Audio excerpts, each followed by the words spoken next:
Jā. Nu jā. Ja es gadījumā nepamanu. Jo es redzēšu, kurš Labdien! Labdien, mani sauc Henrieta Verhostīnska, un jūs esat sveicināti teātra festivāla Aspazija drāmas karaliene paneļa diskusijā Aspazijas sieviešu varonība. Sievietes Aspazijas drāmās ir vētras putni, kuru uzdevums ir cīnīties par jaunu pasauli un cīnīties arī par savām tiesībām. Un vai Liesma, Mirdza, Guna no Aspazijas lugām ir uzvarējušas, un vai Aspazijas sievietes spēja arī šodien sarunāties ar mūsdienu sabiedrību uz diskusiju elektroenergoefektivitātes centrā, tikai pārsimt metru attālumā no Aspazijas mājas dubultos, esam aicinājuši dzejnieci un rakstnieci Ingu Gaili, dzejnieci un Raiņa Aspazijas pētnieci no Raiņa vasarnīcas tepat Jūrmalā Amandu Kaufmani, režisori Antu Priedīti un literatūras zinātnieci un teātra zinātnieci Ieva Struku. Sveicinātas! Un pirms turpinām teikšu, ka ir iespējams diskusijai arī pievienoties. Gaidīsim gan jautājumus no klātesošajiem, gan arī jautājumus mūsu Facebook tiešraidē un arī LSM tiešraidē, kur diskusija vērojama. Šogad mēs svinam Aspazijas 160. dzimšanas dienu, un vēl diezgan labā atmiņā ir Aspazijas 150 gadus atceres svinības ar izdoto grāmatu un vairākiem pasākumiem, kuru vidū, diemžēl, bija ļoti maz Aspazijas lūgu iestudējumu. Lielākajai daļai dzejnieces radīto sieviešu tēlu Sidonijai, Mirdzai, Gunai, Laimai ir nu jau vairāk kā 100 gadi, tāpēc sākšu ar īsu kontroli jautājumu. Vai Aspazijas varonas daļās iekārojamās pretrunīgu reakciju izsaucošās un daļā ar īpašām spējām apveltītās varonas šodien ir novecojušas? Sāksim ar Ingu. Kā, novecojušas? Vai tās joprojām... Vai viņas ir aktuāls, ja? Jā. Protams, ka jā... Protams, ka viņas ir aktuāls tādā nozīmē, kā vai tās lugas ir iestudējams, piemēram, tāds arī tas jautājums. Vai vispār sieviešu tēli ir aktuāli? Protams, viņi ļoti aktuāli arī, un tie Aspazijas tēli, piemēram, Sidraba Šķidrauta, varonis, Guna. Jā, un Dzirkstīte. Starp Gunu un Dzirkstīti tas konflikts, kas ir, vai tās attiecības, tas ir pat ļoti interesants. Tieši Sidraba Šķidrautā, man liekas, ir ļoti interesants un psiholoģiski arī mūsdienīgas situācijas, kuras varbūt pat tajā laikā tā netika saskatīts, bet šobrīd, kāda ir tā situācija, kas tur notiek starp Normundu un Gunu pirmajā viņu satiksmes brīdī, kas šobrīd noteikti tiktu dēvēt par izvarošanu, kas pēc tam attīstās daudz vēl. Labi, bet vai viņas novecojušas? Tā kā jebkurš cilvēks noveco, tā viņas arī ir novecojušas. Viņas lugām ir 100 gadi, bet ar modernu režiju viņas var padarīt vēl jau mūsdienīgāks. Un tas, ka es esmu jau aizrunājusies, bet tas, ka Aspazija viņas ir ieviesusi un ievedusi mūsu kultūrā un pārstāvējusi un reprezentējusi tās sieviešu tēlus, tas ir ļāvis mums, piemēram, šeit sēdēt. Lai cik mēs kritiski varbūt neskatītos kaut kādām neveiklībām vai izteiksmes vai kaut kādā nesaprašanu vai ko viņa tur, vai varbūt kaut kādas izteiksmes ir novecojusi, tai pašā laikā liela pateicība viņai par to, ka viņa to ir izdarījusi, viņa tās sievietes ir uzrakstījusi, un šobrīd mēs jau varam ar daudz lielākām tiesībām pieteikt sevi un savas tiesības, kuras nav tik vienmēr zaudētas. Amanda, Aspazijas varonis šodien. Nu, paldies Dievam, Aspazijas varonis nav īsti cilvēki. Viņi nevar kļūt veci un neglīti. Viņas ir mūžam jaunas, mūžam skaistas. Un, nē, nu man šķiet, ka varbūt šīs varones, diemžēl, ir pakāpušās solīt atpakaļ, un tā vietā ir priekšā piekāpis Aspazijas tēls, Aspazijas personība, kas gan ar mūzeju, gan ar viņas krāšņo tēlu, gan ar vispār personību ir aizrauja jauniešu daudz vairāk. Un, nu jā, tad varbūt, es nezinu, kāda ir atbilde šo jautājumu, kas tad ir tas, kas ir līdzis varonēm, varbūt pakāpties aizmugurē, vai tas ir tas, ka netiek darbi lasīti, vai šķiet pārāk sarežģīti, nu jā, tas ir cits jautājums. Neaizmirsīsim arī Raiņa ēnu, Anta Aspazijas sieviešu varonis. Man šķiet, ka tu ļoti precīzi iezīmēji. Man šķiet, ka ir latviešu literatūras vēsture, dramaturģijas vēsture, pat ne kanons, bet vienkārši vēsture, un tur ir tādas durtiņas, uz kurām ir rakstīts vārds Aspazija, un tad apakšā tādiem mazākiem vārdiņiem ir princesīte, puķītes, pasaciņā, kaķi, frizūras, slavenais dzīves biedrs. Slavenais stūrītis. Un slavenais dzīves biedrs, un tad mēs atveram tās durvis, un tad mēs tā... Kurš rakstīja to anotāciju, un patiesībā aiz tām durvīm ir tik daudz vairāk. Un par to, vai tās varonis ir novecojušas, man šķiet, ka viņas vispār nekad nevar novecot, un nevar novecot tā iemesla dēļ, ka mums ir ierasts, ka ir tāda kaut kāda tāla gaisma, kur ir ļoti svarīga gaisma, un tad iznāk varonis, viņš izvelk tādu zobenu, un tad viņš dodas cīņā par šo gaismu, vai tur kalna galā, vai nezinu, tuneļa galā, un mēs visi ceram, ka tā gaisma tuneļa galā nav vilciens, piemēram. Bet, un tad ir Aspazijas, un tas varonis, viņš tāds viss ir ļoti jūtīgs, un tāds instruments, kas kaut kādā veidā laikmetu izmēra, un cīnās pret, un tad man šķiet ir Aspazijas varonis, kuras atnāk, un viņas atnāk ar nevis gaismu, bet ar uguni, un uguns viņa ir citāda, jo uguns viņa apgaismo citādi, un uguns pirmkārt silda, un Aspazijas varonis viņas nevis cīnās pret, bet viņas cīnās par kaut ko, un viņas cīnās redzot cilvēkus sev apkārt, un ļoti bieži viņas cīnās nevis no tās pozīcijas, ka es esmu varone, un es tagad iešu un uzvarēšu, bet kad ir svarīgi, lai tas notiktu, un kurš to izdara, tas nav primārais. Un man šķiet, ka tas ir tas, kas viņām neļauj novecot šī pozīcija. Bet tas ir mans absolūti režisora skatījums uz dramaturģiju Aspazijas. Ieva, tavs kā Aspazijas un Raiņa draudzenes skatījums. Cik skaists pieteikums, paldies. Man jau liekas, ka Rainis ir Aspazija un Rainis uzvarētu tajā brīdī, ka Rīgas lidostu nosaukt Raiņu un Aspazijas vārdā. Man ļoti patiktu. Es par to daudz esmu domājis, nezinu, kā jārīkojas. Varbūt šis bija tas brīdis, kad arī, kā es saku, jānāk klājā publiski ar šādiem. Jā, to mēs varētu.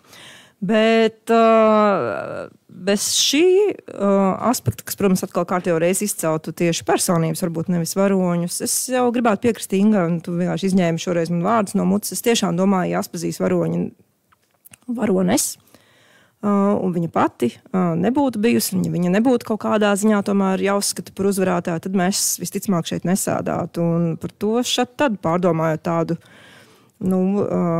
Latvijā tomēr gan izglītotu, gan aktīvu, gan visādi citādi ievērojams sieviešu panākumiem, par ko es esmu prātojis. Tās durvis jau pavēra citi, mēs vienkārši baudām augļus. Un visticamāk tam ir gan sakars ar raksturu, gan ar gēniem, un droši vien, es ļoti labi varētu iedomāties arī Ingu 19. gadsimtā Aspazijas vietā. Un tas nav stāsts tikai par Ingu šajā gadījumā, vienkārši man sēž šeit blakus un pretī. Un man liekas, tā ir tā iekšējā drāma, ko viņai nākas risināt. Viņa atrod tam, paldies Dievam, arī veidu, kā to risināt, caur dramaturģiju, caur dzēju, caur dzīvi mākslā, ka būtiskākais dzīvē ir sevis piepildījums. Un šai gadījumā, es domāju, tas tandēms jau ir ļoti būtisks, jo patiesībā arī, ja mēs pārlapotu Rāņa darbus, tā ir viena no centrālajām tēmām. Nodzīvot dzīvi, to piepildot ar savu aicinājumu un nevis, teiksim, paklausot citu cilvēku domām, kā ir dzīve jādzīvo. Un šai ziņā, tas tandēms ir unikāls Latvijas kultūrā un bez Rāņa nebūtu Aspazijas un bez Aspazijas nebūtu Rāņa. Par to tieši citu Rāņa 150 gadus gadā strādājot pie Rāņa sapņiem, mēs arī tiešām runājām un domājām. Tas ir unikāli. Bija izrādes Nacionālajā teātrī. Šī ir tēma, par kuru ir jārunā, kā, visticamāk, tomēr atbilstoši tam laika garam, droši vien Aspazijas upurs bija lielāks. No šodienas skatu punktu noteikti mēs tā varam teikt, bet vienlaikus tā bija arī, tas bija tandēms, kurš viens otru kaut kādā veidā tomēr dzina uz priekšu tai mūžīgai attīstībā uz augšu un uz to, kā cilvēkam ir jāspēj sevi piepildīt. Tā kā es vispār teiktu, ka tās varonas ir dzīves, un es pieņemu, ka tavi nākamie jautājumi būs, kā tas šodien realizējas praksē un uz teātru skatuvēm, un tad mēs arī par to varēsim runāt, bet tādā idejas līmenī noteikti. Bet pirms tam es gribu pavaicāt, ko runājot par Rāņa un Aspazijas tandēmu, protams, ka tādas Rāņa varonas kā Rīgas ragana vai Spīdola un arī pat Laimdota, ka tās ir Aspazijas iedvesmotas. Es domāju, ka pateicoties Aspazijai, sieviešu varonas ir tik spilgtas arī Rāņa lugās. Un sieviete kā centrālā varona savas patības meklējumos latviešu literatūrā ienāk tieši ar Aspaziju, tieši kā galvenā varona. Pagājušā gadsimta sākumā vīriešu dzimumu literatūras kritiķi dzejnieces varonēm piemeklēja dažādas apzīmējumus, un tā, piemēram, 1912. gadā Jānis Liepiņš gāja vis tālāk, tās nosaucot par liesmainām, asiņainām valkīrijām.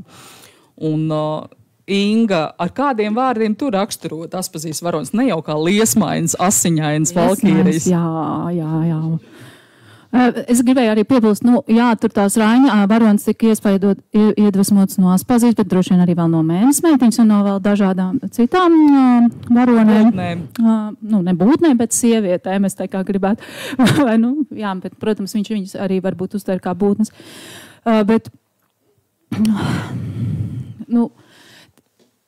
Es pārlasīju 3 lugas, Zaudētas tiesības, to Vaidaloti un Sidrabu šķidraut.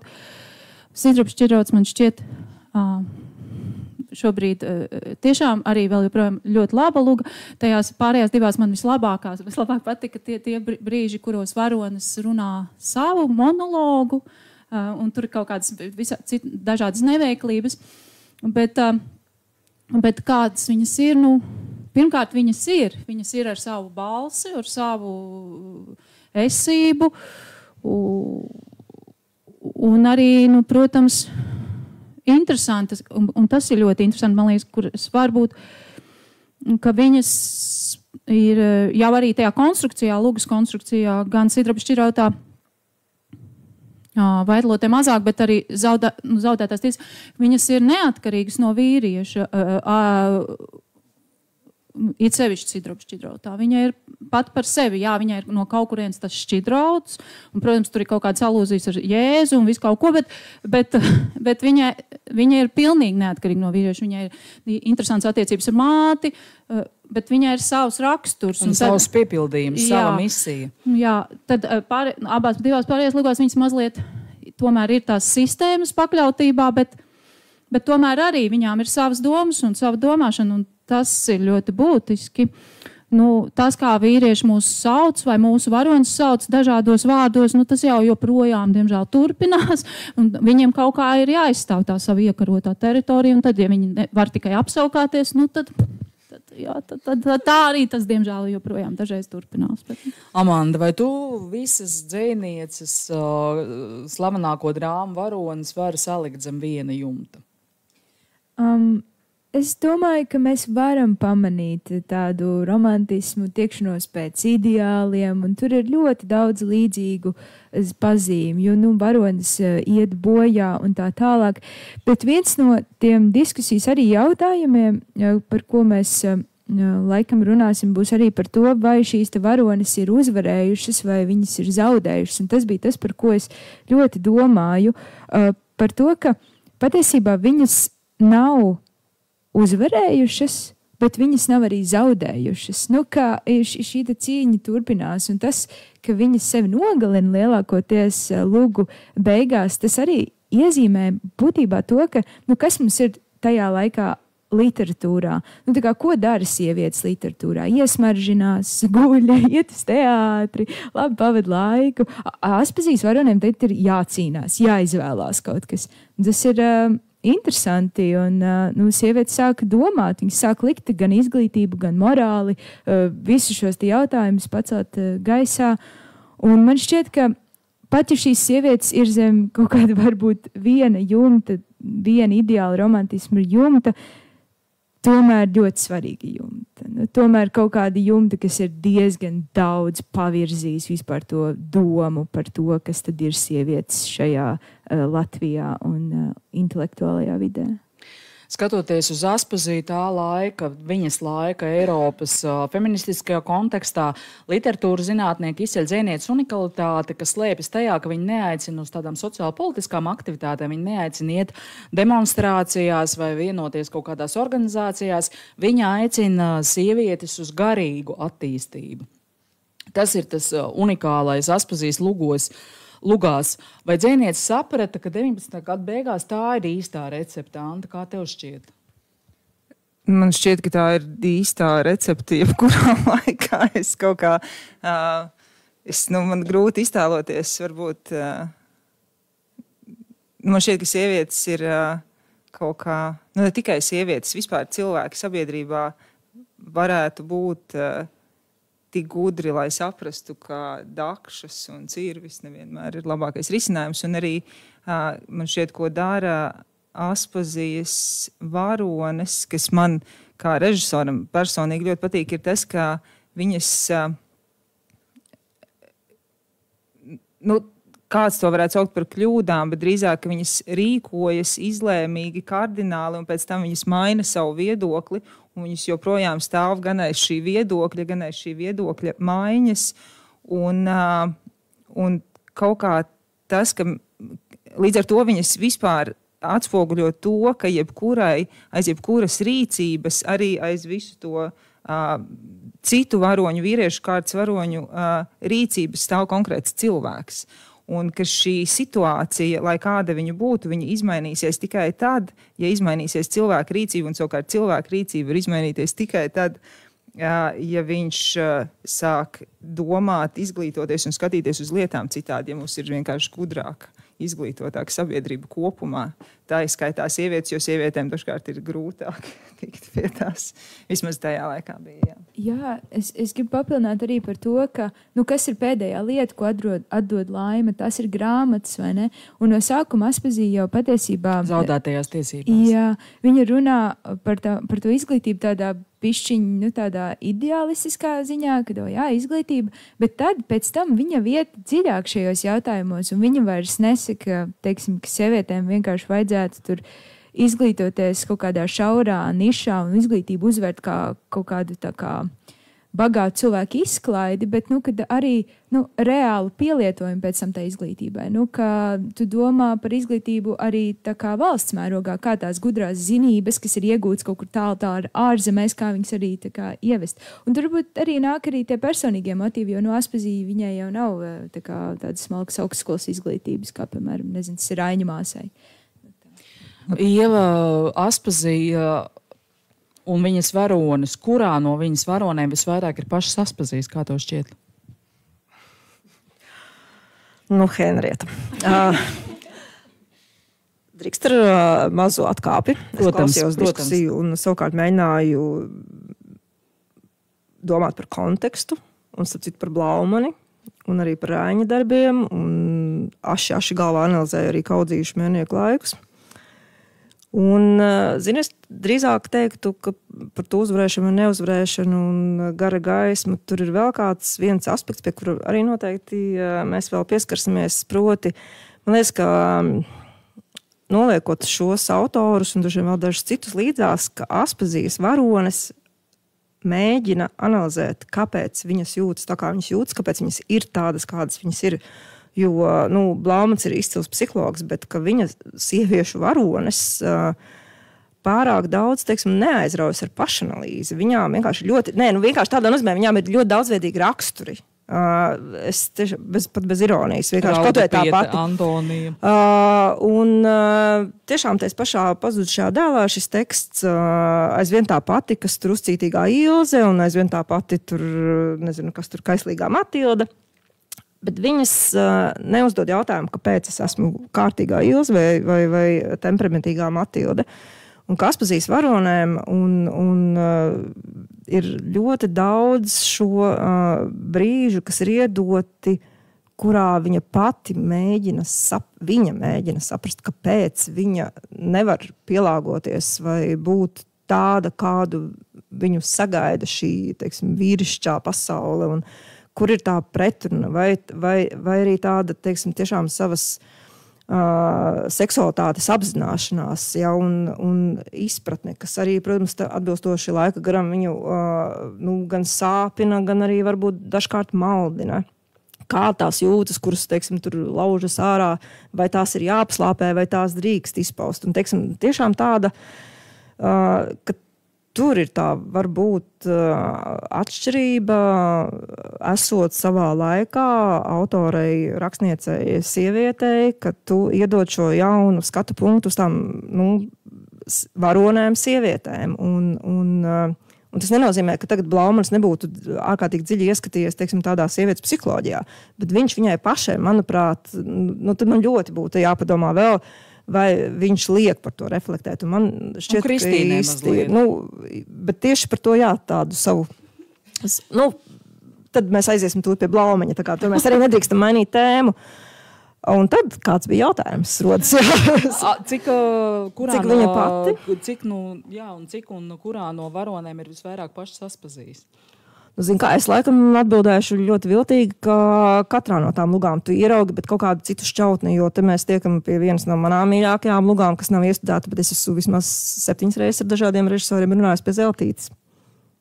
Un tā ir, man tiešām liekas, tā ir tik interesanti no tādas, jau 21. gadsimta psihoanalīzes viedokļa luga, ka vajadzētu iestudēt. Un es domāju, savukārt, ka arī te ir Aspazija. Un līdz ar to katrā es varētu kaut kādu vienu šķautni noteikti izdalīt. Tā kā es tā nevaru atbildēt, bet jūt, ka Inga gribēja kaut ko teikt. Kaut ko grib teikt, jā. Es baidos aizmirst vienkārši, tāpēc tagad, jo tika jautāts arī par to, vai viņas ir uzvarējušas tās Aspazijas varonas. Un īsti, man liekas, ka lūgas jau ir par to, ka viņām nav iespējams uzvarēt nekādā veidā, jo viņas ir šajā sistēmā, kas ir netaisnīga un diskriminējoša pret viņām.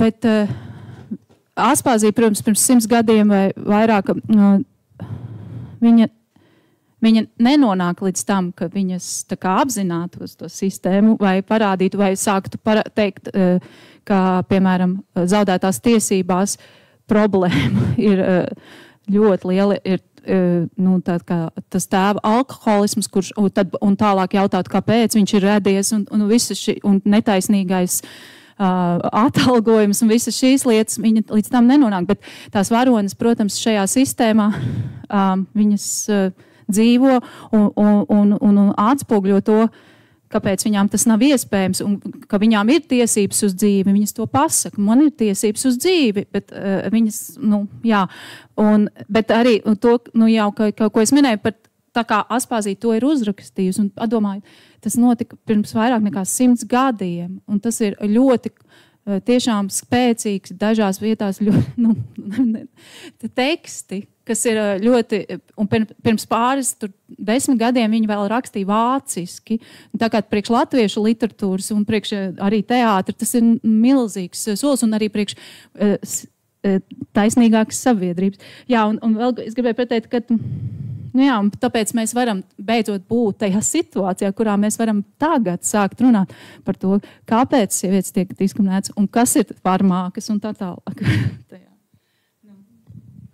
Es maziņu. Jā, protams. Gribēju vienkārši, kas arī, ka viņi jau pieskārās, ka, piemēram, par zaudētajām tiesībām Aspazijai pārmeta, ka kādēļ šādām sievietēm jābūt kādēļ mums tas jāskatās uz skatuves, un tas, man liekas, iezīmē vēl vienu ļoti būtisku aspektu, ko Aspazija arī savos komentāros vai kaut kādos publicistikas tekstos runā par to, kāda tad ir mākslas loma un cik liela loma viņai ir runāt par to, kas mūs neapmierina un ko mēs gribam izmainīt. Un ka, lūk, ka māksla un literatūra un dramaturģija un kultūra vispār, šie ir cilvēki, kuriem par to ir jārunā un kuri par to var ļoti veiksmīgi runāt. Es domāju, ka atslēgas vārds lielā mērā ir drosme.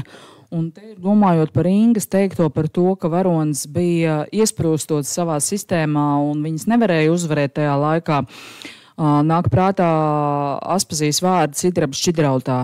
Nelielie gari tie, kas ved pie mērķa, tie dzīves naktī pēkšņi iezveļas kā meteori liesmas šķaidīdami, gan visu acis viņi apžilbina, tad paši sevī sakrīt, dziest un pazūd. Bet austrumos aust maza maliņa, tā maza aust, bet droši rītu nes. Un tajā laikā droši vien dzejniecei nebija cita ceļa, kā savas varonas upurēt nākotnē, upurēt kopīgai nākotnē. Tas bija tik skaisti, ko tu nolasīji, un tiešām ļoti aizkustinoši.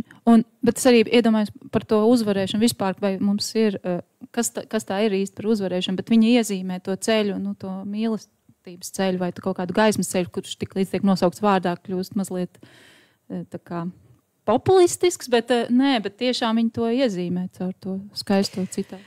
Runājot par Aspazijas varonēm, Zana Radzobe savā rakstā Sievietes Aspazijas dramaturģijā, monogrāfijā Aspazija un mūsdienas, piemin vardarbīgo seksuālo pieredzi gan Laimai zaudētajās tiesībās, gan Gunai Sidraba šķidrautā. Un vispār seksuāla pieredze Aspazijas lugās ir klātesoša un nav laimīga. Kā jums šķiet, vai tas ir saistīts ar viņas pašas dramatisko pieredzi pirmās laulības laikā, vai visam tam laikam raksturīgo priekšstatu par seksuālo dzīvi kā tādu sievietes nolādētu pienākumu?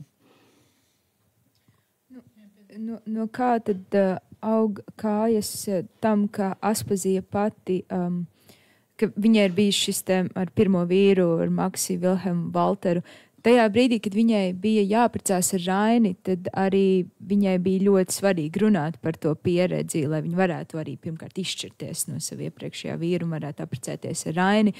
Un tāpēc arī, viņa arī diezgan atklāti runā par to, kā Maks Vilhelms viņu tur ir piedzerdījis un vēl visu kaut kādu fakti. Par to ir Jānis Zalīts rakstījis un tur var atsaukties kaut kad jaunajā gaitā.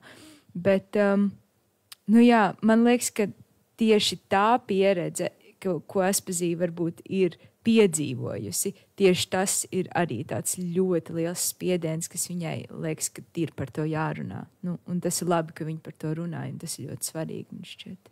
Bet cik lielā mērā tas raksturo vispār tā laika sieviešu pieredzi, kā jums šķiet? Jo man liekas, ka ņemot vērā psihoanalīzes aizsākumus, kas sasaistīja sievietes dažādas izpausmes, kā piemēram histērija lēkmes ar viņas seksuālo pieredzi, ka tas tā kā vispār raksturo to laikmetu. Man liekas, Ingai šeit ir ko teikt, jo Ingas rakstītājā arī par šo tēmu ir gana daudz uzrakstīts romānā par Ivanda Kāju.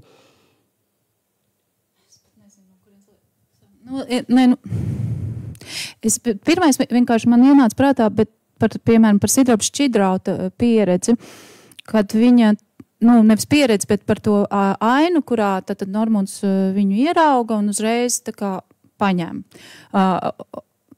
tā vārdā, ka mana liesmainā mīlestība, un tāpēc, ka tu esi skaista, es tevi ņemšu.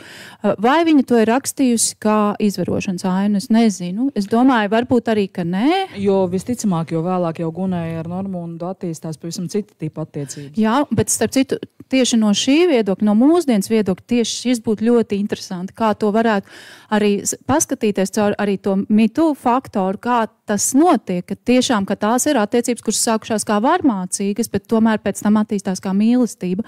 Tas būtu ļoti interesanti šādā veidā to līdzīgi kā Tēzēm un Hipolitei Šekspīra sapnī vasaras naktī. Jā, bet es nezinu, tik daudz, ko varētu teikt, bet no otras puses es varētu arī teikt, es nezinu, es baidos, ka tas nav par pirms 100 gadiem sieviešu pieredzi. Es domāju, ka tas ir par sieviešu pieredzi, par to, kāda ir tā mūsu seksuālā pieredze, vai tā ir vienmēr laimīga, un cik procentiem tā ir laimīga, kā mīlestības pieredze, un tad kā mēs pēc tam ar to dzīvojam. Tā kā tas jau ir aktuāli joprojām. Joprojām aktuāli, jā. Es nezinu, tāds par, jā. Vai Antai un Ievai ir ko piebilst tieši tajā seksualitātes aspektā?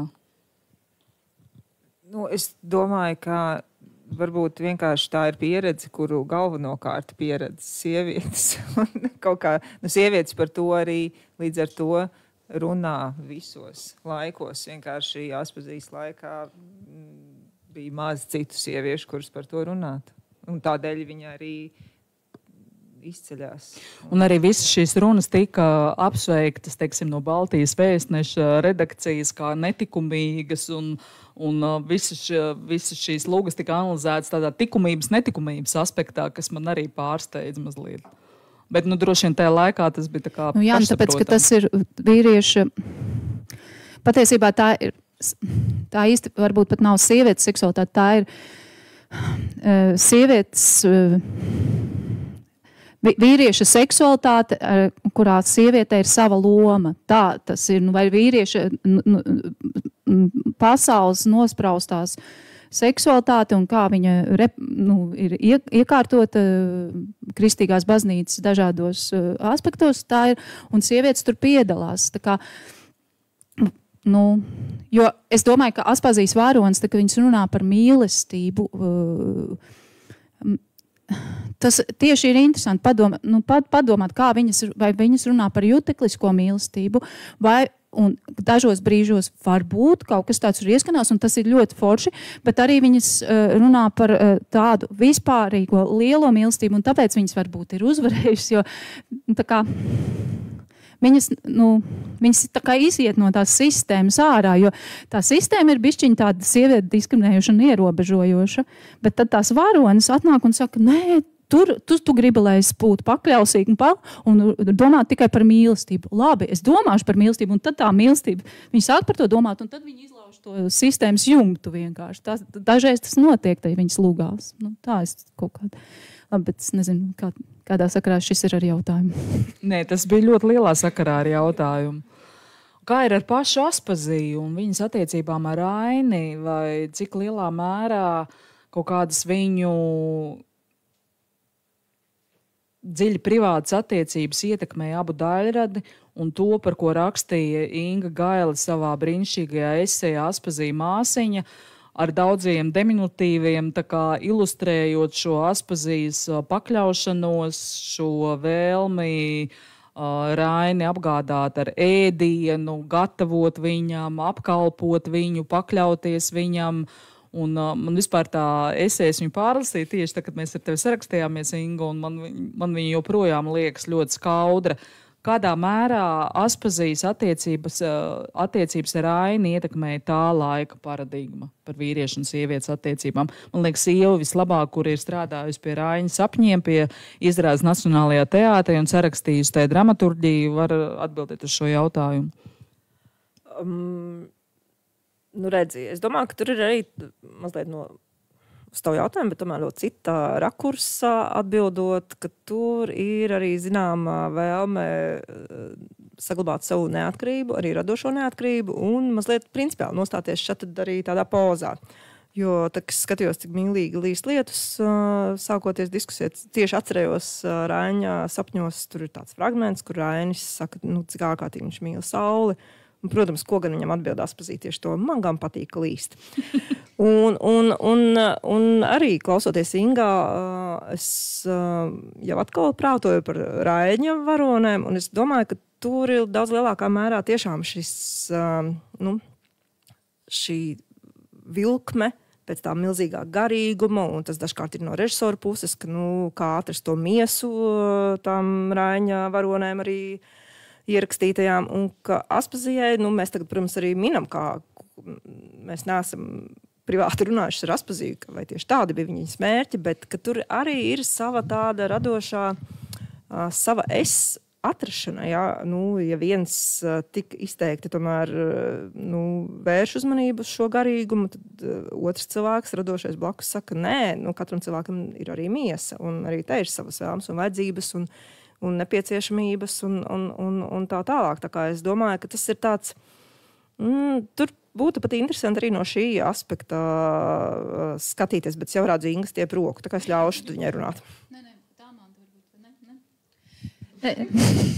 atvainojiet. Nē, labi, bet tas, ko es gribēju pateikt par to eseju Aspazija māsiņu, viņai ir 10 gadi, jau cik manam jaunākam bērnam. Un es kopš tā laika esmu jau vēl vairāk tomēr, iepazinusies ar Aspaziju. Un tad Aspazija māsiņas rakstīja diezgan tādā lielā sajūsmā par to spēku, ko viņi man dod arī ar to savu izturību un ar to, ko viņi ir izdarījusi. Tajās 10 gados esmu jau ar viņu tuvāk iepazinusies un kā jau ar citiem, kā jau ar radiniekiem tas gadās, tā kā māsiņa. Man ir arī dažas citas jūtas pret viņu, piemēram, tur, kā viņa tomēr izturējās. Arī pret Ivantu Kāju bija mazliet tur tādas dažas niansītas un kaut arī Ivanta Kāja tātad viņu aicina atpakaļ atgriezies no Kastaņolas, mums vajadzīga tava balss un abrīnoja viņu un mīlēja un aicināja pēc tam uz Ēģipti. Bet tur Aspazija jau tur kaut kādas... Man liekas, jūt iekšēji konkurenci. Un tad arī kā viņi izturējās pret... visādi, un tad arī, protams, man ir dusmas par to, ka viņi savā pēdējā dzejoļu krājumā ierakstīja to moto vadonim tur. Šim puķīti, tam puķīti, vadonim pilnu klēpi. Protams, redzēsim, kas notiks ar mani pēc 40 gadiem un kādus moto es rakstīšu, tā kā es tur pārāk nepārmetu viņai. Radinieki paliek radinieki. Bet, jā, bet par to, es domāju, ka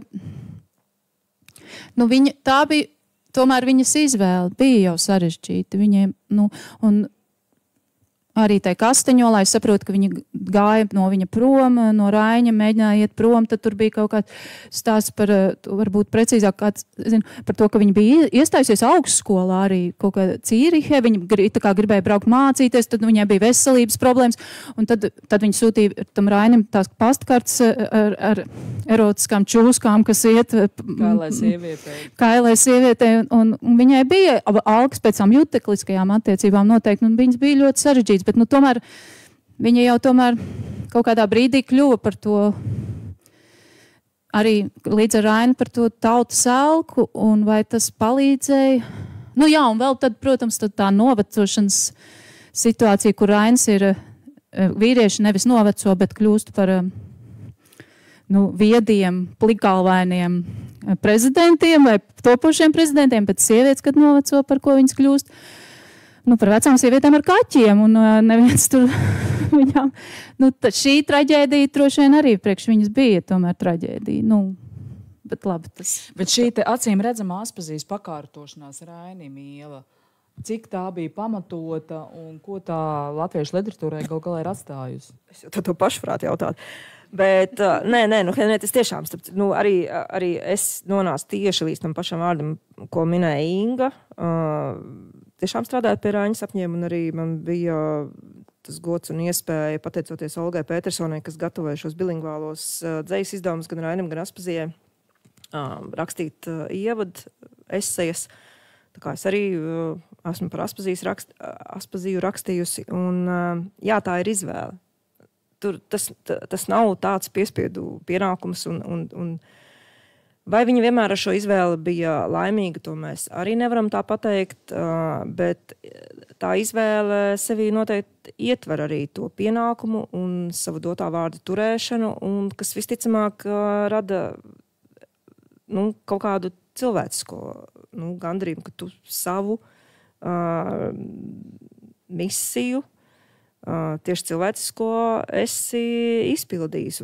Un es domāju, ka tās ir divas dažādas, un ka tā radošā misija visticamāk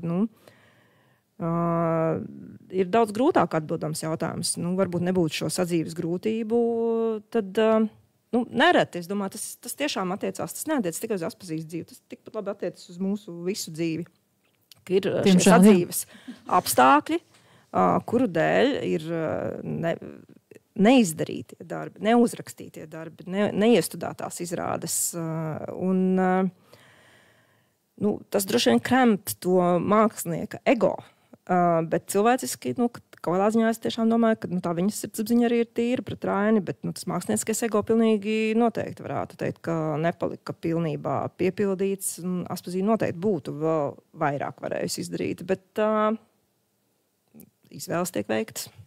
Bet jā, un es domāju, ka mums kā sabiedrībai tas ir mūsu uzdevums, mums kā sabiedrībai domāt, vai tās izvēles, kuras mūsu cilvēkiem ir jāizdara, vai viņas tiek izvēle bez bailēm, piemēram, bez bailēm tikt izstumtam no sabiedrības, vai bez bailēm zaudēt, piemēram, bērnus, vai tikt nosodītam, vai arī, piemēram, kā mums, droši vien daļai ir, vai man, vārds sakot, ka bez bailēm nodarīt pār saviem bērniem. Tās izvēles, kuras mēs vai saviem mīļotajiem, kas mums ir jāizdara. Un tas ir sabiedrībai jādomā tomēr lielā mērā. Protams, jo tās izvēles nav taisnīgas dažreiz, kuras ir jāizdara. Amanda grib, man liekas, kaut ko piebilst. Jā, es arī domāju par to Šveici un par to, ka viņai bija tiešām iespēja atgriezties un vairāk kārt un tur tā kā pat ar kuģi un tā tālāk, bet viņi tomēr to neizdara. Un tas, ko es esmu atbildējis sev, varbūt, ka tur varētu pat nodalīt kaut kādas divu veidu mīlestības, un viena ir kaut kāda liela garīga mīlestība, un otra ir tā sadzīviskā mīlestība. Un viņa tajā garīgajā pasaulē man šķiet, ka atrod sevi daudz vairāk nekā tajā sadzīviskajā. Nekā gatavojot kastaņālus gaumē trusi ar ēdamiem kastaņiem, citējot Ingu. Jā. Un tad mums vienkārši vasarnīcā arī man par to nākas domāt. Man šķiet, ka katru dienu, jo tur ir tāda lieliska laika līnija, kur ir izkārtotas Raņa un Aspazijas grāmatas tieši pēc secības un gadiem, un kad tās rakstītas. Un tad ir Šveices periods, kur tie kalni ir aptvērušies otrādāk, kur Aspazija ir tāds mazs kalniņš, un tad Raņam ir tāds ļoti liels kalns. Un varbūt tas ir tāds spekulācijas, bet ka ja viņi tik augstu vērtē garīgo vispār kā tādu, tad varbūt, ja viņi redzēja, ka tur izpaužās šis garīgums un ka tur tas tiek nodots tālāk, pareizā, plūstošā veidā, kur tas ir patiesi, tad varbūt arī viņai bija vieglāk pieņemt to lēmumu, tā kā varbūt ierobežot savu garīgumu cita dēļ vai kaut kā tam līdzīgi. Bet, es tur redzu tā kā divas lietas, kas ir vai nu sadzīve, vai nu tas garīgais. Jā.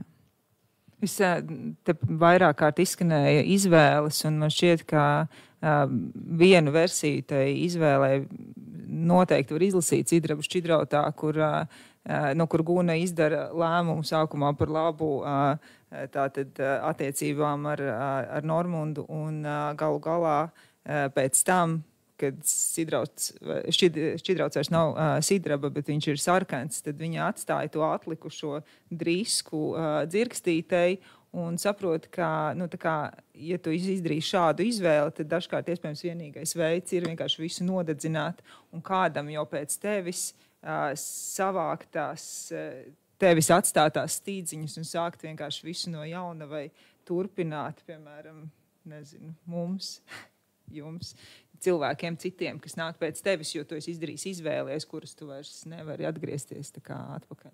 Zīmīgi, ka šīs izvēles Aspazijai mainās, un pēc atgriešanās no Šveices Aspazijas redzējums arī par attiecībām starp vīrieti un sievieti ir izmainījies. Sievietes jau varēja balsot, tika ievēlētas Satversmes sapulcē, un arī šajās pēcšveices perioda lugās Aspazijas varonis vairs nemirst. Viņas sasniedz jaunu līdzās pastāvēšanas līmeni, un gan drāmā Aspazija, kad Pēreklis saprot, ka Aspazija ir viņa dzīves elpa un rīkojas viņas interesēs gan Boasā un Rutē, sieviete rīkojas pēc savas gribas, uzvar aizspriedumus, viņai līdzās nostājas līdzvērtīgs vīrietis un ir laimīgās beigas. Tas tā tad ir noticis, notikusi šī transformācija Šveices laikā. Tu gribēji kaut ko piebilst? Nu, jā, viņas var balsot, bet viņas tiek visas izsvītrotas. Viņas var kandidēt, bet viņas tiek visas izsvītrotas no tiem, ieskaitot, tā skaitā Aspazija tiek izsvītrota ar tiem mīnusiņiem. Viņa rakstītu LSM-ā, vai viņa nerakstītu. Es saņēmu 1000 mīnusiņu. Ko tas par mani liecina? Jā, vai būtu liels uzraksts. Kultūras darbiniece Aspazija izsvītrota no vēlētājas. Nezinu, bet, jā, labi, bet es gribēju par to sidrabu šķidru. Man patīk labāk, traģiskās rugas. Kur ir šī te kolīzija? Aspazija drāmas karaliene, kā jau festivāla, tāpēc arī sauc. Bet es vienkārši par to ļoti spēcīgo to konfliktu, kur viņa it kā izvēlās attiecības ar Normundu, bet jautājums ir, cik brīvi viņas izvēlās, ja viņš pirms tam viņu ir ar varu paņēmis. Cik brīva ir šī izvēle, kurā tā tad ir šī seksualitāte, kas ir varmācīga. Un mēs pēdējā laikā arvien vairāk pētījumi ir par šo varmācīgi uzspiesto seksualitāti, cik ļoti tas ietekmē gan nervu darbību, gan smadzeņu darbību. Un cik ļoti tas ietekmē arī tālāko ceļu. Tātad, protams, tas nav tas, kā Aspazija to domāja, bet ja mēs skatāmies no mūsdienu viedokļa. Bet Aspazija arī ir savu pieredzi dramatiski šajā ziņā. Tieši tā, un tātad viņa varbūt arī saprata, kādā veidā tas, un tad jautājums ir, cik brīva ir tā izvēle arī pēc tam veidot tās attiecības. Un tas ir sarežģīti, jā, protams. Vai cik lielā mērā Guna sevi pārliecina, ka jābūt šim attiecībām? Jā, lūk, un tas jau arī ir zināms tas faktors, ka izvaroti cilvēki pēc tam var iesaistīties attiecībās ar varmāku, lai normalizētu to, kas ar viņiem ir noticis, lai pateiktu, tas nemaz nebija tik traki, ar mani tas nav noticis, lai tā ir mīlestība. Tā kā tas ir interesants jautājums. Bet atgriežoties tomēr pie šī Šveices perioda un šīm te, nosauksim tā par labdabīgajām lugām.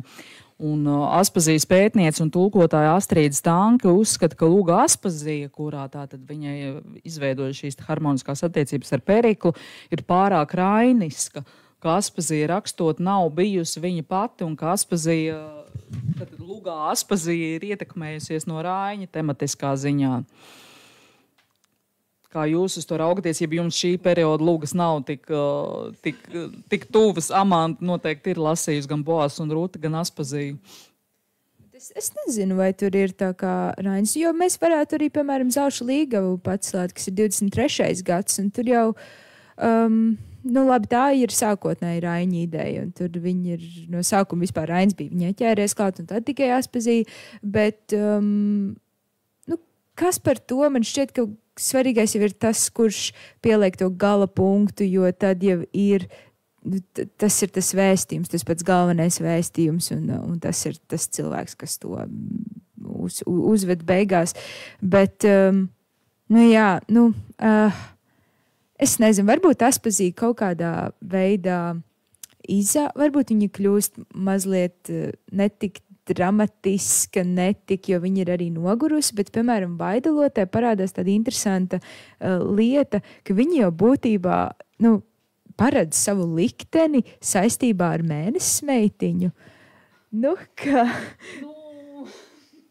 To nevar paredzēt. Bet tur vienkārši vai arī to mēs vienkārši varam paredzēt, ka tā būs kaut kādā brīdī. Jo mēs jau zinām. Mēs jau zinām, kā tas ir. man šeit tas viss ir kaut kādā ziņā savies, un tieši tāpēc Aspazijas lūgas varētu vēl studēt, un visu kaut ko tur atrast joprojām. Nu, es domāju, it sevišķi tajā, pēc 20, viņi, tā, ka viņi atgriežās, viņus sagaida, viņus tur nes uz rokām, un viņi ir tā kā elki. Nu, viņu, protams, ka tas arī var ne tikai Raiņa attieksme, un viņas cenšanās būt joprojām tai kaislīgajai un jaunajai, vai kā, bet arī šī glorificēšana nekritiskā varbūt no valsts puses var radīt zināmas pašcenzūras draudus rakstniekam. Ka viņi gribēja būt atbilstoša. Atbilstoša, laba. Dievs pasaka, mums ir atnikuši tavi dusmīgie teksti. Ja? Un beidzot sāc rakstīt par kaut ko labu, vai mums tavs nērtās tēmas negribās vairāk. Nu, tā. Interesanti interpretācija par Boas un Rūtas rašanos. Nē, bet es domāju, ka tas, vienkārši es domāju par savu radošās personības likteni. Es domāju, kas rada tavs pašcenzūras draudus, kāpēc? Jo, protams, tomēr, tas kaut kā, es domāju, lūgas vispār uzrakstīt baigi sarežģīt. Man liekas, šausmīgi ļoti labas lūgas, piemēram, tas Blaumanim cepur nost un arī Aspazijai un Rainim. Un tad, ja tu mēģini to sevi ierobežot un rakstīt un tikt pie tā mērķa, tu zini, ka ir kaut kāds mērķis, tad tur pavisam var sarežģīties. Un tie varoņi vairs nav tik varbūt dabiski vai organiski. Man patika ļoti, ka Inga teica, ka nevajag vairs to liesmojošo skatienu, jo Aspazijas pirmā lūga, kas ir atriebēja, tur galvenai varonai Sidonijai tēvs saka tieši šādu frāzi, ka vairāk vajag tā valkanā gurdenuma un nevajag šo liesmojošo ugunīgo skatienu, jo cilvēkiem nepatīk. Grūti, ka tu tā dari. Nevajag tā. Zīmīgi šajā lūgā arī viss sadag. Jā. Jo mēs zinām, ka Nacionālajā teātrī sēdi pie Raiņa rakstām galda. Un Rainis bez šaubām tiek vairāk iestudēts nekā Aspazija. Kā tu vērtē Aspazijas lūgas no dramatiskā viedokļa, no piemērotības skatuvē viedokļa? Tu jau pieminēji par Zeltīti, kur tu labprāt redzētu uz Nacionālā teātra skatuves. Demokrātiskā sabiedrībā repertuāru veido diezgan demokrātiski. Līdz ar to tas dažkārt arī nav tik vienkārši netikt pie Raiņa lūgu iestudējumiem, ne pie Aspazijas. Un īstenībā es ļoti priecīgi par 150 gadi. Protams, vienmēr varētu vēlēties vēl kaut ko vairāk, bet ka vismaz tiešām, starp citu, Valmieras teātrī šie iestudējumi bija. Man būtu bijis liels prieks, ja tas būtu bijis arī Nacionālajā teātrī, bet nē, tas tā organiski neizveidojās, un tas nebija pašsaprotami. Un protams, jāsaka, arī Raiņa nonākšana uz lielās skatuves nemaz nav tik pašsaprotama. Un tādēļ, dažkārt par kaut ko arī nākas veikt izvēles, kā jau mēs te minējām. Un toreiz tā izvēle bija šāda, mēģināt Rainim piešķirt starptautisko dimensiju, kas vismaz tiešām neīstenojās līdz galam, bet pateicoties Raiņa sapņiem, zināmā mērā tomēr arī tika sasniegts. Un Viesturs Kairiš iestudēja Uguni nakti. Tātad šogad ir 160. dzimšanas diena. Nekur daudz tālāk mēs neesam tikuši. Mums būs Intuls un Ārija atklājot sezonu. Un es par to ļoti priecājos, un vienlaiks vienalga tā saruna ar režisoriem notiek tieši tādā veidā, ka mēs būtu priecīgi un pateicīgi, ja jūs, mīļie režisori, izvēlētos Raini vai Aspaziju. Un tālāk jau tas ir režisora atbilde, jo ir diezgan skaidrs, ka arī tādā vardarbīgā veidā piespiežot, šī ir slavenā Gunāra Priedes lugas frāzes, jūs piespiedīšu mīlēt Raini, tas īsti tā arī nestrādā. Bet, ja tu prasi starp izvēlēm, starp vienu un otru, tur tomēr tās dramaturgiskās kvalitātes ir atšķirīgas, kas dažkārt, lielākoties runā par labu Rainim. Tas nav tikai viņa, tāpēc, ka viņš ir, teiksim, populārāks vai padomu laikā biežāk iestudētāks. Tas nav stāsts tikai par to. Viņam ir varētu teikt, kas, protams, publiski izklausās ļoti varbūt necienīgi, bet viņam ir sliktāka dramaturģija. Tādā nozīmē, ka viņam ir atvērtāka tā lugas struktūra, bet mūsdienu teātrim to tikai vajag. Atvērtāku un brīvāku struktūru, lai tu ļoti brīvi faktiski no sevis daudz ko var likt iekšā, pagriezt, kā tev ir nevis ērtāk, bet, teiksim, interesantāk, vai tu redzi to veidu, kā pavisam citādāk salikt akcentus. Un tas, es domāju, tā ir, teiksim, neieslīgstot detaļās, tā ir viena būtiska atbilde, kāpēc Rainis, teiksim, ja pirms pat starp citu tiem pašiem 20 gadiem bija vēl grūtāk sagaidīt Raini teātrī. Tagad tas ar katru gadu patiesībā ir vieglāk. Nav tā, ka katru sezonu kāds gribētu iestudēt Raini, un diemžēl arī teātra direktori nav tik atsaucīgi uz to, ka tagad mēs katru sezonu pa Rainim. Bet no režisora skatu punkta viņš ir kļuvis pievilcīgāks jaunam režisoram nekā pirms gadiem 20, kas ir ļoti interesanti, jo mainās vienkārši teātris. Un savukārt attiecībā uz Aspazijas lugām mums bija pirms, man liekas, un tam pat nebija sakars nekāds ar ne esošu, ne nākamo jubileju. Mēs mēģinājām paskatīties uz zaudētajām tiesībām un nemainot konfliktu dramaturģisko, nemainot teiksim, tēlu sistēmu, bet paskatīties, kas notiek, ja mēs mazliet koriģējam tekstu un viņu tā kā pielāgojam atsevišķas leksiskas lietas šodienai. Un mēs, kaut kur tas noveda tomēr strupceļā un neīstenojās reālā iestudējumā. Un, gatavoties arī šai sarunai, tātad jau pieminētajā Zeltītēs ieskatījos, un arī es redzu, ka tur ir tieši tādas teātra, tieši organizatoriska rakstura gan īsti problēmas, jo lielā skatuvē tu īsti viņu neuzliksi, mazajā zālē ir mazliet par daudz darbojušos personu, un sākas šie tie apsvērumi, un kas tomēr, diemžēl, mūsdienās ir saistīti arī ar to nepieciešamību, kādā ir visa Latvijas teātri, ka tev ir jāpelna. Ka tev ir jāpelna tieši tik primitīvi, jā. Tā kā Inga. Bet es gribēju pieminēt, mēs arī pirms sarunas pieminējām vairākas izrādes, kur nav režisori, nav tikuši galā vai nav pievērsuši vajadzīgo uzmanību sieviešu tēliem, un baidos bišķiņ, ka viena nianses no tā ir arī tas, ka režisori neizvēlās Aspazijas lugas, tāpēc, ka viņi nezin, ko darīt ar tām sieviešu varonēm, kas tur ir kaut kādā veidā. Un arī sievietes režisoras, tas nav tik vienkārši, tur ir vajadzīga. Tās ir pilnasīnīgas varonas, viņas tiešām ir varonas, un tur ir jāpārmaina vispār tas skatījuma leņķis, lai skatītos uz to sievieti kā uz galveno varoni, kurai ir noteikšana, kura tiek...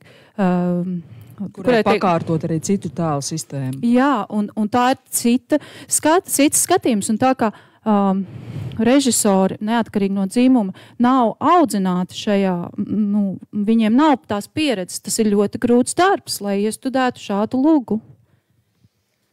Es piekrītu arī tam, ko tu teici, bet tur ir, man ir tā sajūta, ka, teiksim, uz Aspazijas 200 gadi, dodies, mēs viņu arī visi sagaidīsim šeit, ka tur vispār ir ļoti daudz tā potenciālu, un es galīgi nesaku, ka nebūs virkne iestudējumu. Nē, ja Latvija būs, kāpēc, lai mēs neiestudētu Raini, Aspaziju un Blaumani, es tur absolūti neredzu nekādu šķērsli. Bet pabeidzot par tiem, saprotu, tiešām tas teātris ļoti mainās, un Aspazijas lugām, es teiktu, drīzāk ir šī nosacītā, simboliskā vide, ir salīdzinoši sarežģīts pārbaudījums, kas prasa tiešām no režisora un no scenogrāfa gan izdomu, gan arī tādu savu redzējumu, kā to interpretēt. Un tas nav tā tik vienkārši, un to jau pierāda arī, starp citu, Raiņa luga iestudējumi.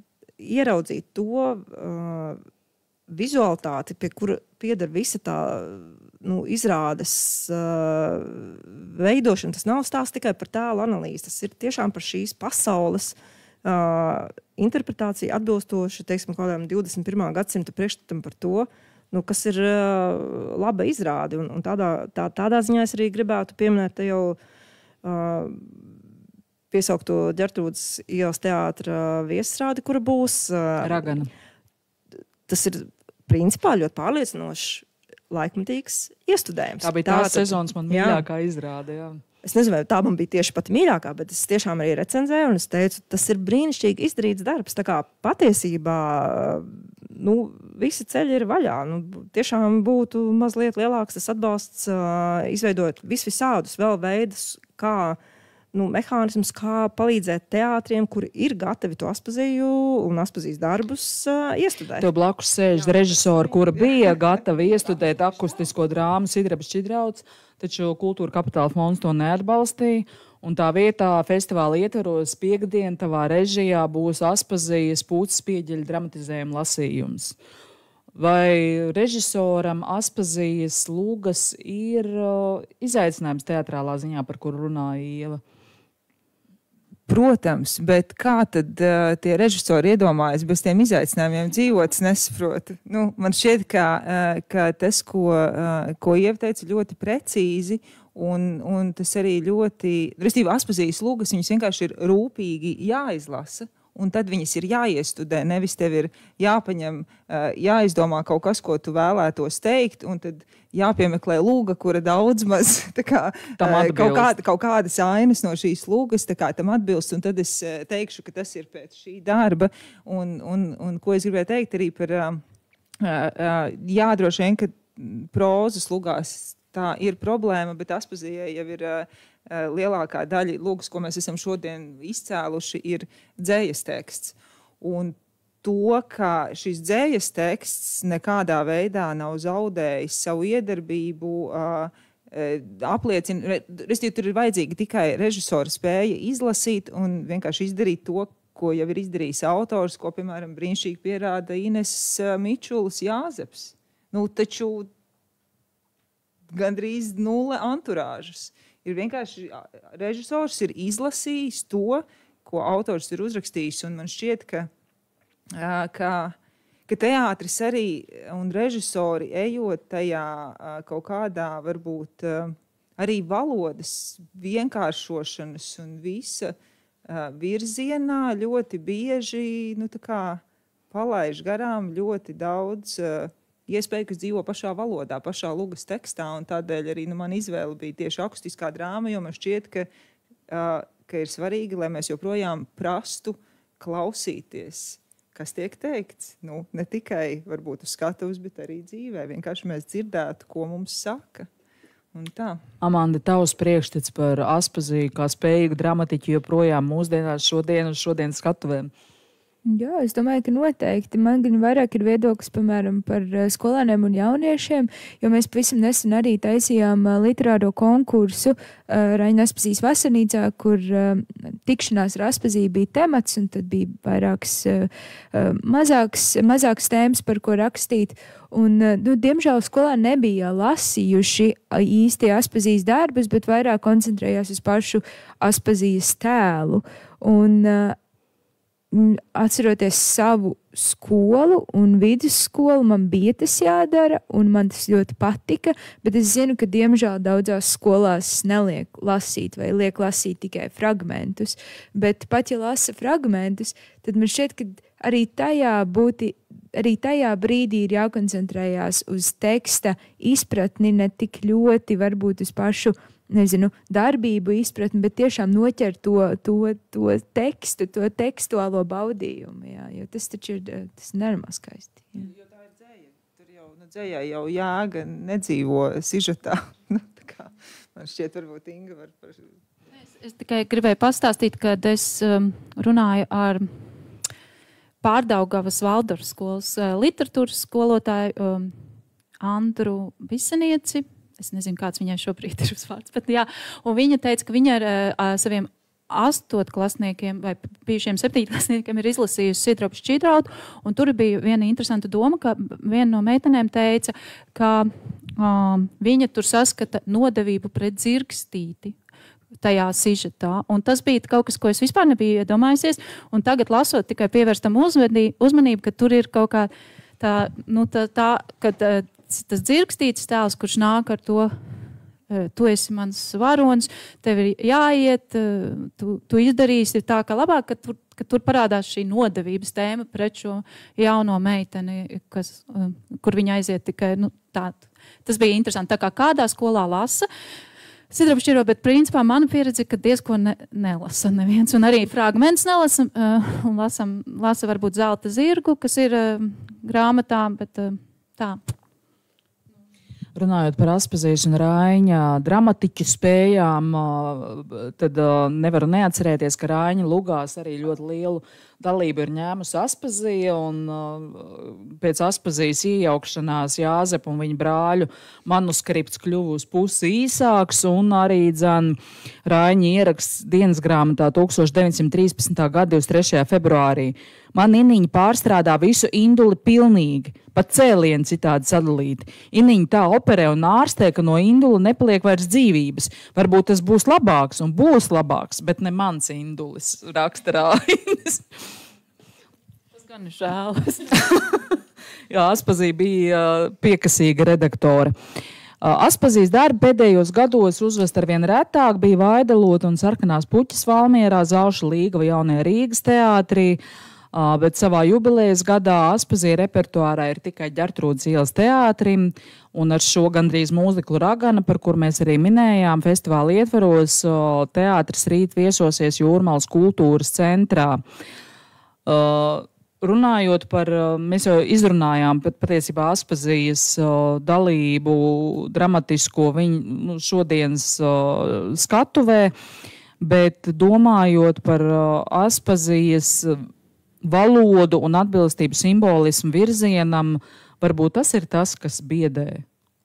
Ante, tu teici, ka tieši mani nebiedē. Tevi nebiedē. Grūti pateikt, kas biedē citus. Jā. Bet kā tu, piemēram, izskaidrot arī to savus centienus uzvest Sidrabu Šķidrautu, kas nav vainagojušies, jo tiem trūkst atbalsta? Tā ir attieksme tieši pret Aspaziju? Nē, es domāju, ka kultūrai kopumā trūkst atbalsta. Es to tā negribētu. Nē, varbūt, ja būtu kāds skaļāks. Raimonds Pauls komponēts, teiksim, vai kaut kas. Nē, es jokoju, tas ir absolūti. Bet nē, es to neuztveru personiski, nē. Bet skaidrs, ka tas ir izaicinājums un šausmīgais vārds izaicinājums. Jā, tas tāds ir. Bet mana pārliecība tik un tā ir, ka ir jāprot lasīt, un tikko tu koncentrējies uz lasīšanu, patiesībā tur ir uzrakstīts viss, kas ir nepieciešams. Vēl kaut kāda, protams, nebūtu meistarība režisora. Bet arī tajā, ko Ieva teica, ka mēs esam demokrātiska sabiedrība un ka mēs nevaram piespiest režisorus mīlēt Aspaziju, bet, un arī vajadzētu pārtraukt piespiest mīlēt Rainu, bet es domāju, te pašā laikā kaut kas mums, mēs varam viņu aktualizēt arī caur šādu diskusiju, un paldies šim festivālam, piemēram, jo, protams, arī, ir arī droši vien cerams, un ienāk jaunas dramaturģis vai kaut kādi jauni teksti, kas varbūt ir vieglāk uzvedami, bet tās tēmas, ko viņa skar, ir ļoti svarīgas, lai viņas parādītos. Varbūt, tieši tā kā tāds cieņa jautājums, cik joprojām aktuāls ir, šie vēstījumi par pašnoteikšanos, par cildenu un humānu sabiedrību, par radošas personības izvēlēm starp personisko un misiju, cik joprojām tas ir aktuāli. Jautājumi par civilizētu un humānu sabiedrību. Jautājumu, cik tas ir aktuāli. Jā, ziņās. Varbūt ne mūsu ziņās, bet vispār tas ir. Un par to, ka mākslai un kultūrai par to ir jārunā, tas ir vienkārši bezgalīgi aktuāli, un ka bez šīs kaut kādas izpratnes par to, ka ka humanitārā izglītība ir tā, kas sabiedrību padara par sabiedrību, ka jau kopš Aspazijas pseidonīmu laikiem Grieķijā vergi ražoja kapitālu un brīvie pilsoņi nodarbojās ar demokrātiju. Ar demokrātiju un, nekā citādi.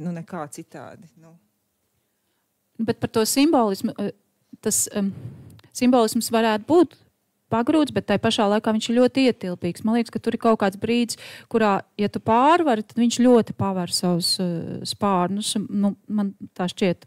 Bet tur gan mazliet ir tāda diskriminācija un tā Raiņa priekšā aizbāšana. Jo, ja mēs būtu ar tādu pašu attieksmi pret Aspazijas darbiem izturējušies, tad būtu vairāk. Bet Rainis tomēr bija svarīgāks kaut kādā brīdī. Viņš bija uz to ļoti strādājis un tāpēc, un arī, protams, padomi laikā. Tā kā, man liekas, ka tur ir tas, bet jā. Inga, tādēļ tā mana ideja par to lidostu, nevis Raiņa lidostu, bet Raiņa un Aspazijas vai Aspazijas un Raiņa. Aspazijas un Raiņa. Abi divi, lai kopā. Jā, tieši tā. Bet jūs zināt noteikti visus tos, tas ir, man liekas, Bībera teikciens par to, ka no sākuma bija Aspazija, tikai Aspazija, pēc tam bija Aspazija un Rainis, pēc tam bija Rainis un Aspazija, un tad palika tikai Rainis. Es starp citu gribu nocitēt Gunāru Bīberu. Aspazijas talants uzplaukst, kad tauta dzīvo lielas, dramatiskas izvēles priekšnojautās. Dzejniece Allaža sajutusi savās krūtīs laikmeta dzīvības pulsu. Viņa savās traģēdijās ieraksta laikmeta konflikta vēsturi. Un man liekas, tieši šis laikmets, kad mums ir dramatisku konfliktu, lielu kolīziju, notikumi tieši apkārt, ir ļoti piemērots Aspazijai. Ja, šis ir tas teksts, ko mēs arī citējām visos projektu pieteikumos un arī festivāla relīzēs. Tieši par to, ka tas laiks ir ļoti līdzīgs. Viņš ir apgājis kaut kādu apli un atgriezies diezgan tuvu kaut kādai vismaz domām līdzīgām. Un jāpiebilst, ka arī gatavoties šai sarunai, arī es pārlasīju tā galvenās lugas, jā, nevis vecumdienu lugas, tās man arī nemaz nav tās pašas tuvākās, tā kara klātbūtnes sajūta arī Sidraba Šķidrotā, tā, protams, skaidrs, ka tā ir ļoti aktuāla luga. Un no kara perspektīvas, starp citu, lasot arī to pašu Indulu un arī, kas būs, tā ir ļoti aktuāla luga. Mīl stiprāk par nāvi, viss ir krāsmatās, tā ir ļoti aktuāla luga. Tā kā, diemžēl, šīs lugas ir aktuāls, un tieši šeit ir akcents uz vārdu, diemžēl. Runājot par lugu aktualitāti, mēs runājām ar Amandu pirms šīs diskusijas par Zelšu līgavu, kas tieši ir visvairāk, man liekas, tāds simbolu un mitoloģijas iemiesojums Aspazijas lugās, un ienāca prātā, ka šī luga ir ļoti labi slēdzama tādā ekofeminisma aspektā. Jā, arī ekofeminismu aspektā un arī tajā aspektā, ka vienkārši kāda ir mūsu attieksmē pret citādo. Un šī luga pret svešo, pret neparasto, neatpazīstamo uzreiz, jā. Tieši tā, un vienkārši pēc izskata citādāko. Jo, būtībā jau iekšējā pasaulē tiem varoņiem jau ir, kā jebkuram cilvēkveidīgiem. Bet,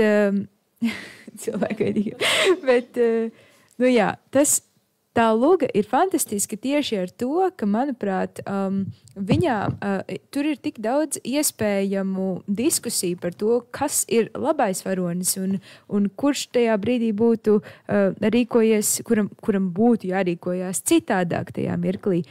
Mēs ar skolēniem spēlējam tādu literāro tiesu un īpaši par saulvedi un par zelti un kāpēc mēs viņu nepieņemam. Un tur ir vienkārši divas pasaules, virzeme un apakšzeme, kas pirmajā uzmetienā ir kaut kas cits, kaut kas nepazīstams, kaut kas, ko mēs uzreiz norakstām, vai ne?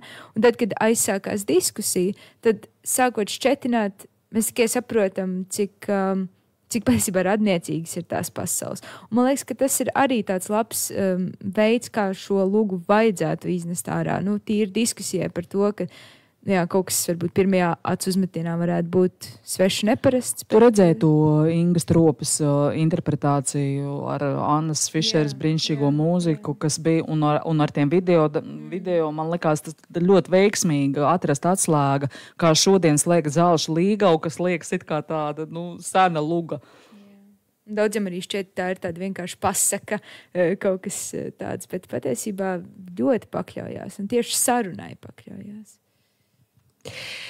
Nu, noslēdzošais jautājums, tā kā vedinot mūsu diskusiju jau uz beigām, Ieva jau atbildēja uz šo jautājumu. Tātad, kuru Aspazijas drāmu katrs no jums visvairāk vēlētos redzēt uz skatuves? Mazliet pasapņosim. Ieva jau teica, tā ir Zeltīte.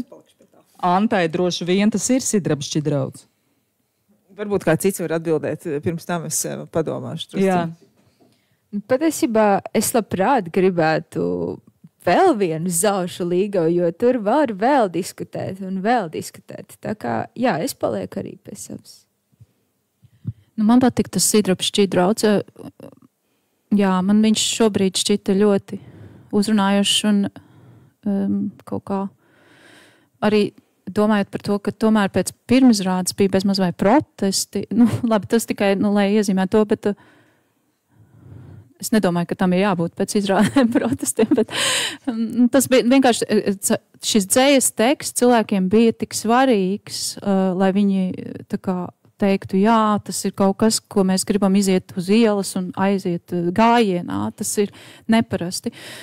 Jā, bet priekš manis Sidrabs Šķidrauts šķiet ļoti interesants arī ar to attiecību, kas tur ir, kā tās attiecība mūs tur ir. Es izdomāju, tad Inga ņem Sidrabu Šķidrautu un es tad ņemu atriebēju, lai dažādotu. Tā kā būtu, lai mums būtu 4 slugas. Un tāpēc, ka, ja pēc Sidrabu Šķidrauta bija protests, tad atriebēju vienkārši aizliedza uzreiz pēc uzrakstīšanas. Un es domāju, ka pirmkārt man ļoti patīk tās idejas, kuras, protams, ir... Tā ir Aspazijas pirmā luga, un es domāju, ka daudz no viņām viņa vēlāk tikai turpina. Bet, kas ir būtiski, atriebējā ir tāds ļoti piņķerīgi, gotisks sižets. Un, tā kā, ja teātrim ir uzlikts šis pienākums pelnīt naudu, tad es gribētu iestudēt pusauģu jauniešu mūziklu atriebēja, kurā līdztekus visām intrigām arī visas tās domas un idejas un mērķi tā ar mākslas palīdzību iesējās cilvēkos un viņi aiziet un aiznes viņus tālāk. Henēt, es tomēr gribu zināt, un ko tu iestudētu? Es gribētu tomēr iestudēt to viņas vienu no harmoniskākajām lugām, proti Aspaziju. Jo pirmkārt, atdodot cieņu arī viņas pseidonīmam, kuru viņa cenšas pamatot šajā lugā, gan arī tomēr ticot tam, ka sadarbība arī starp vīrieti un sievieti ir iespējama un arī un ar tādu laimīgu to virsuzdevumu. Es ļoti labprāt redzētu šo lugu skatuves. Liels paldies par sarunu, bet varbūt kādam no klātesošajiem ir vēlme arī piedalīties diskusijā ar kādu jautājumu vai piebildi.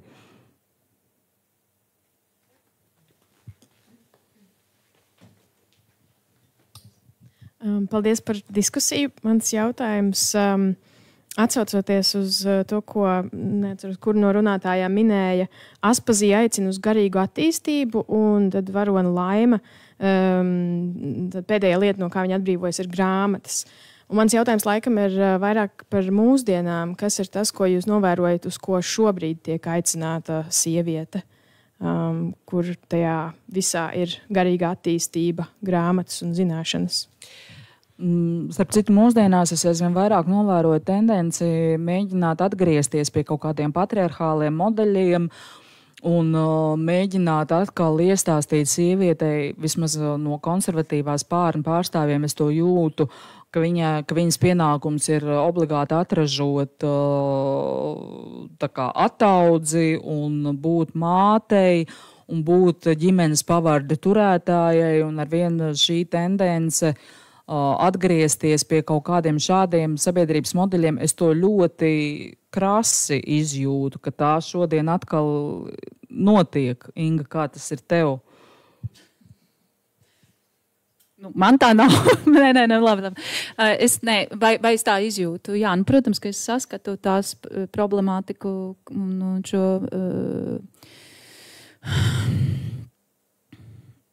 Bet tai pašā laikā es saskatu tās konservatīvākās pasaules daļas mēģinājums atgriezties pie kaut kādas lietu kārtības, pie kaut kā harmoniska. Bet tā nav harmonija. Un tas ir absolūti redzams, ka šī lietu kārtība šobrīd ir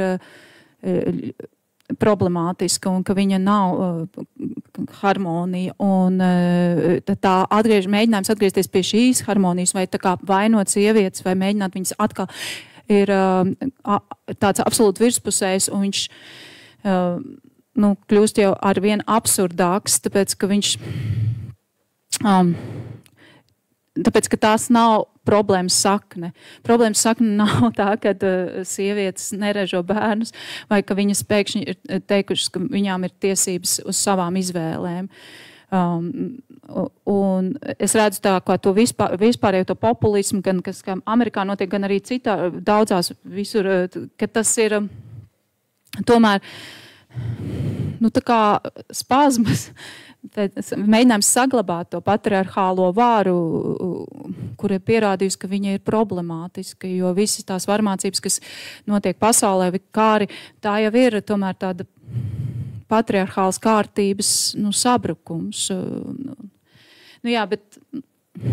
bet atbildot uz jautājumu, kas ir tas, kas tiek gaidīts no sievietes šodien? Jā, kas tiek gaidīts šobrīd? Mums ir tās gaidas, un tās gaidas kļūšas ar vien varbūt pat nozīmīgākas ir meitenēm, tā tad ir gaidas arī par to vizualitāti, vēl spēcīgāk viņas izjūt varbūt to vizualitātes nepieciešamību, ka viņām ir jābūt noteiktā izskatā, jo mums ir visi tie vizuāli mēdī. Tā pašā laikā, protams, ir daudz vairāk izvēļu, un mums vienkārši jāiedrošina visu dzimumu cilvēki izglītoties, pēc iespējas vairāk izglītoties un pēc iespējas vairāk skatīties tom savām izvēlēm, vai tā ir viņu izvēle, vai tā ir kaut kādu bailēs darīta izvēle. Bet es nezinu, es tik ātri nevaru.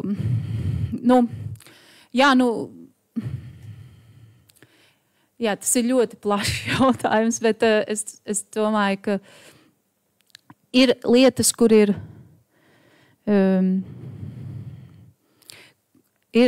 situācijas, kur ir visdaudz labāk, jo mums ir plašāk iespējama izglītība, un mums ir izglītības iespējas.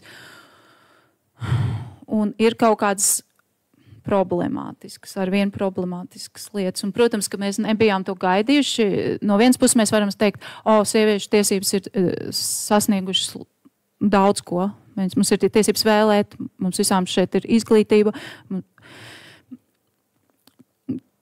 Un tai pašā laikā Amerikā ir gandrīz aizliegt aborti. Nerunājot par to morālo attieksmi, kāda mums katrai pret abortiem, vai kāda man ir pret abortiem, bet par to, ka tas arī ir tā kā patriarchāls pasaules vēlme vispār līdz galam kontrolēt sievietes ķermeni. Jau tāda viņa patriarchālajā struktūrā ir iekodēta visi tie kontrolas mehānismi, bet šis arī tātad ir gan ir šī izglītība, gan un iespējas, gan arī ļoti daudz problemātisku un signālu. Jo mums ir Afganistāna, kur vispār ir tās ir mūsu līdzbiedras sievietes, kuras tagad nevar pieiet pie loga, nevar dziedāt. Viņas ir izglītotas sievietes arī lielākā daļa, jo viņām ir bijis šī demokrātiskais posms. Un tātad šī pasaule ir ļoti dažāda šobrīd. Un mums ir jāmeklē sevī kaut kāds spēks un jādomā arī par sevi, bet arī par citiem kā mēs to varam nepieļaut un runāt, kā ir, kas notiek. Nelamāties, bet stāstīt, kas notiek un ko mēs gribētu un kādas ir mūsu vajadzības un tā. Jā. Nu, bet par laimi, kur atdot tās grāmatas, zaudētās tiesībās. Un tur ir tā epizode, kur viņai apķīlā tās grāmatas. Viņa grib aiziet, viņas pārdot, viņa grib atteikties no viņām un pārdot, lai nopirktu ēdienu brāļam māsai, bet viņai policists atņem arī tās grāmatas. Nu jā, šī situācija joprojām, es domāju, ka ir sievietēm aktuāla, kurā viņai ir jādod tās grāmatas, lai nopirktu varbūt ēdienu. Es domāju, Latvijā ir ļoti liels procents vientuļo vecāku vai solo māmu, kuras droši vien saskars ar to situāciju, kurā simboliski tās grāmatas viņai ir jādod, lai viņa varētu pabarot bērnus vai samaksāt īri. Tu gribēji kaut ko teikt? Tā? Es gribēju, jo Inga noklāja tādu ļoti plašu problēmu spektru, un es varu tikai piebilst, ka es esmu, jo jautājums bija, ko mēs esam pamanījuši. Es esmu pamanījusi, ka es arvien biežāk nevis izjūtu, bet redzu tādus to aicinājumu uz to valšķīgo gurdanumu, par kur Aspazija jau es atsaukšos atkal Zatrievē runā savā pirmajā lugā, un man šķiet, es tajā redzu, protams, ka sievietes ir pieauguši cilvēki, un viņas var izvēlēties visu, ko vien viņas vēlas, un viņas ir tā vērtas, kad viņas to izvēlas, tad man ir šis kaut kā, es neesmu vēl līdz galam noformulējis, bet kaut kas man šķiet mulsinošs šajā ļoti plašajā, tādā kaut kādā kontekstā aicinājums uz valšķīgo gurdanumu. Ļoti skaista frāze, jo tad es sapratu, kā es varētu savilkt kopā ar to, ko es redzu, jo mākslas pasaulē dzīvojot, protams, nav tā, ka tieši varētu saskarties, bet līdzīgi kā domājot par politiskajām izvēlēm, mani nereti, arī neseno vēlēšanu kontekstā ir jādomā, ka ne jau ārējais ienaidnieks mūs apdraud, bet iekšējais, un mūsu pašu tieši latviešu šajā gadījumā rokās ir saglabāt vai nesaglabāt valodu. Ne tik daudz tas ārējais apdraudējums, bet mūsu izvēles. Un tad drīzāk es teiktu, ka šādi tad tomēr pavirši, bet pārlipojot to pašu, ko mēs varētu saukt par sieviešu presi, tās jau ir sievietes, kuras aicina uz to valšķīgo gurdanumu, ja? Tie nav vīrieši, kas to uzspiež. Ja? Nē, tas jau patriarchāts jau nav dzimuma noteikts. Tāpēc es domāju, ka mēs joprojām varam tikai priecāties un aicināt būt tiešām domājošām, izglītotām un drosmīgām. Un, ja šķiet, ka ir jāsaka nē, tad teikt nē. Man liekas, jau brīnišķīgi pateica par to, jo tas valšķīgais gurdanums, un tā kā es beidzot sapratu, kur tas ved, tas ved pie sajūtas, ka mēs dzīvojam nevis vairākuma demokrātijā, bet mēs dzīvojam tajā klusējošās pasivitātes demokrātijā. Un ka mēs esam ļoti tuvu situācijai, kurā saujiņā enerģisku darboņu var to visu pavēst pavisam citā virzienā. Nekā mums gribētos. Jā, un mani tas biedē. Jā. Jā, es arī gribētu teikt, ka nav tā pasivitāte, tā ir dažādi līmeņi. Un attiecībā no situācijas, es domāju, mēs reflektējam tā, kā liek mūsu iekšējais es. Un tas bieži vien ir saistīts ar visu savu bagāžu, ar visu to mugursomu, kādu mēs katrs esam atnākusi, un arī ar to, ko jūs devāt. Un šoreiz, es domāju, ir tāds spektrs un tādi kalni, tādas virsotnes ir, uz kuru var tikai skatīties, jo mēs šoreiz visi esam vienā plaknē. Un es tāpēc gribētu teikt, ka bija gan sprēgāšana, gan uguņošana, gan bija dziļums. Un es domāju, es nodarbojos pēdējos gados ar elpošanu un cilvēks elpinu. Un es gribētu teikt, gribu, daru. Un man liekas, katra to var pateikt, un to var teikt ikdienā, un to var teikt kaut kur ejot. Tātad būt ar sevi, sajust sevi, tas ir viss, ko es gribētu teikt. Un tieši, man liekas, arī jūsu diskusija. Paldies jums liels! Paldies! Paldies! Un es domāju, ka, ja vairāk nav nevienam no publikas nekas piebilstams, ka mēs ar šo arī varētu mūsu diskusiju slēgt.